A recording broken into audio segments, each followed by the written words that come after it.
জলে তলিয়ে গেল এক ব্যক্তি। মৃতের নাম ধনঞ্জয় রুইদাস। সকাল থেকে নিখোঁজ ছিলেন ধনঞ্জয় বাবু। দীর্ঘক্ষণ খোঁজাখুঁজির পর তাকে না পেয়ে স্থানীয়রা একটি পুকুরের সামনে গিয়ে দেখেন তার জুতো, সাইকেল পুকুরের সামনে রয়েছে। এরপর উদ্ধারকারী দল অনেকক্ষণ খোঁজাখুঁজির পর পুকুরের জল থেকে ধনঞ্জয় রুইদাসের দেহ উদ্ধার করে। শনিবার পাণ্ডবেশ্বরের খোট্টাডিহি এলাকার এই ঘটনায় শোকের ছায়া নেমে আসে। আজ ভোরে থেকে জয়ন্ত রুইদাস বলে একটা ছেলে আছে, তার নাম মনো। ভোরে থেকে খুঁজে পাওয়া যাচ্ছিল না। ওর বাবার খোঁজ খবর করেছে। ওটা নেশাগ্রস্ত ছিল। নেশাগ্রস্ত কারণে আমরা খবর পেলাম যে একটু কিছুটা দূরে সাইকেল এবং ওর চপ্পলগুলো পড়ে রয়েছে।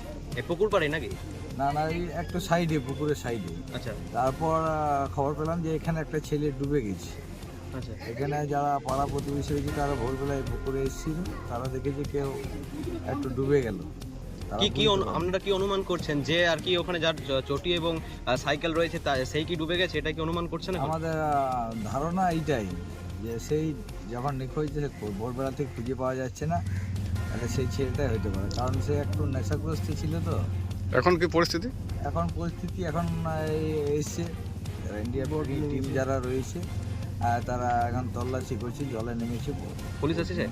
হ্যাঁ, প্রশাসন আর সকাল ভোর থেকেই চলে এসছে। আচ্ছা, এই যে যে আর কি ডুবে গেছে, এখন যারা আপনারা যেটা অনুমান করছেন তার বয়স আনুমানিক কত হবে? অনেক ওই 30 বছরের কাছাকাছি হবে। আচ্ছা, এখন কি উদ্ধার কাজ চলছে? আচ্ছা, কতক্ষণ হলো উদ্ধারকারী দল এসেছে? এই উদ্ধারকারী দল এসছে অনেকক্ষণ আগেই, কিন্তু এইমাত্র আমরা নামলা, এইমাত্র তল্লাশি শুরু করেছি। আপনার নাম পরিচয়? আমার নাম বুধন রুইদাস। আমি শ্যামলা গ্রাম পঞ্চায়েতের সদস্য তথা আমি অঞ্চল প্রেসিডেন্ট।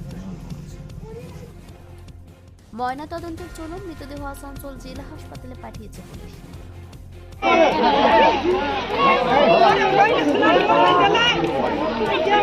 পাণ্ডবেশ্বর থেকে অনুরাধা সেনগুপ্তের রিপোর্ট, খাঁটি খবর।